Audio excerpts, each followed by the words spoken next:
English for Beginners. Hola, buen día y bienvenidos. En este video te voy a dar una pequeña clase de gramática básica para las oraciones en inglés. Vamos a ver cosas como los elementos básicos de una oración y el orden gramatical de las oraciones en inglés. Así que vamos a comenzar de una vez con la explicación. Explanation 1. Basic Grammar for English Sentences. 1.1 Basic Elements of a Sentence. 1.2 Grammatical Order of an English Sentence. Bien, tenemos entonces los elementos básicos de una oración. Son tres. El sujeto, que es una persona, animal o cosa que realiza una acción. El verbo, que es la acción realizada por el sujeto.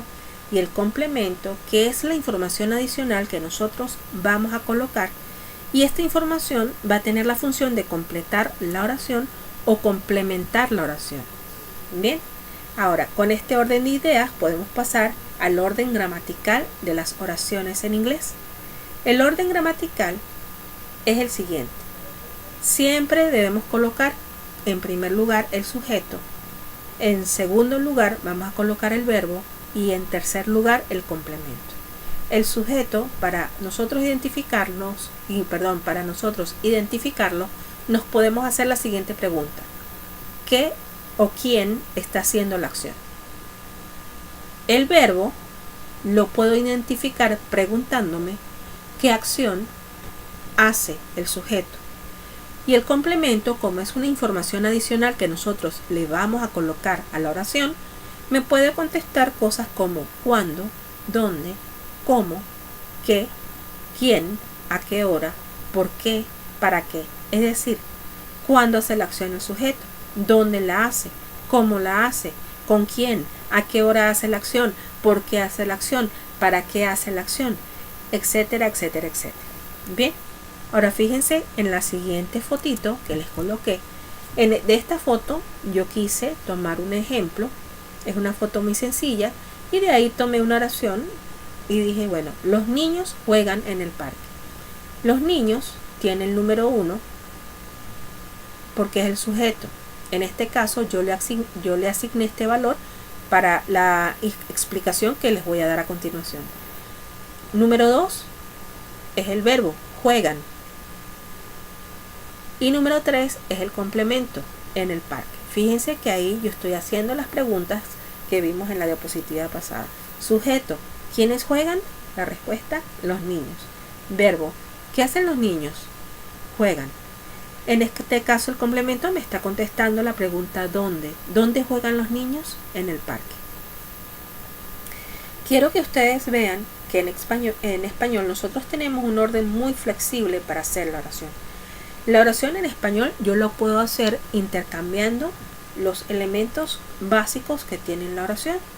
Yo puedo decir, dejarla tal cual como está en su orden primario, digámoslo de esa manera, decir los niños juegan en el parque, pero también la puedo decir en el parque juegan los niños, puedo decir juegan los niños en el parque, puedo decir en el parque los niños juegan. E incluso en español nosotros les podemos quitar el sujeto a la oración y decir simplemente juegan en el parque.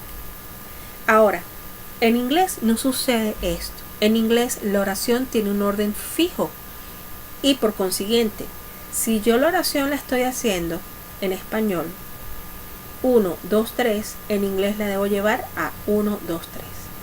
Si yo en español la oración la tengo en un orden complemento, verbo, sujeto, es decir, 3, 2, 1, cuando yo la voy a traducir al inglés, la debo llevar al orden fijo que tiene la oración en inglés, que es sujeto, verbo, complemento. Si en español la estoy haciendo verbo, sujeto, complemento, la debo llevar al inglés, ordenarla y decir sujeto, verbo, complemento. Si en español la estoy diciendo complemento, sujeto, verbo, al llevarla en inglés la debo hacer en el orden fijo que tiene la oración en inglés y llevarla sujeto, verbo, complemento. Y muy importante, si yo en español le estoy quitando el sujeto a la oración, cuando yo la voy a traducir al inglés, yo debo volver a colocarle ese elemento que yo le quite en español, es en este caso el sujeto. Fíjense que en español yo puedo decir juegan en el parque, pero en inglés, cuando yo la quiero traducir, debo decir o debo hacer la oración con mis 3 elementos. En inglés no le puede faltar ningún elemento a la oración y el orden gramatical no se puede cambiar. Entonces, para que vean la oración, en la siguiente diapositiva, el orden flexible que tenemos en español, yo puedo decir los niños juegan en el parque juegan los niños en el parque los niños juegan, o puedo decir sin el sujeto, juegan en el parque. Cualquiera de esas maneras en las cuales yo la tenga en español, está muy bien dicha, no pasa nada. Esa es la manera que nosotros manejamos nuestro idioma.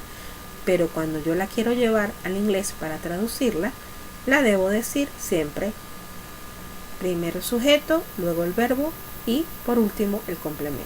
Me va a quedar siempre, independientemente de cómo yo la diga en español, me va a quedar The children play in the park. Espero con esta pequeña explicación que les haya quedado muy claro cómo vamos a redactar, a construir oraciones de ahora en adelante.